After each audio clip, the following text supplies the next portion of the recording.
Uhali gani mwanafamilia wa chaneli yako pendwa ya Big News TV. Sasa ni kwamba katika hali ya sitofahamu baada ya mchezo wa klabu ya Wekundu wa Msimbazi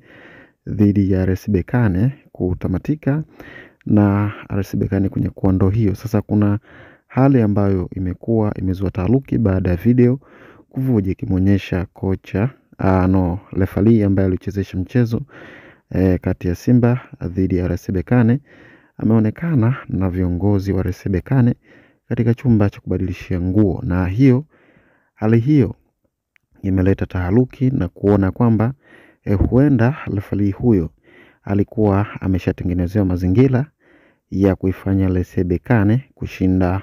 katika mchezo huo na kunyakua ndoo hiyo. Kwa hiyo video hiyo imekuwa ikijadiliwa kwa picha mbili tofauti, hususan katika picha ya kuonyesha kwamba mchezo huo ulipangwa kwa ajili ya kuhakikisha kwamba Wekundu wa Msimbazi hawezi kuondoka na ushindi wowote katika mechi hiyo. Kwa hiyo ni kwamba inaonyesha dhahiri kabisa ni kwa namna gani hali halisi ilivyo, hususan katika football la Afrika, na wadau wengi wamekuwa wakisikitishwa na kitendo hicho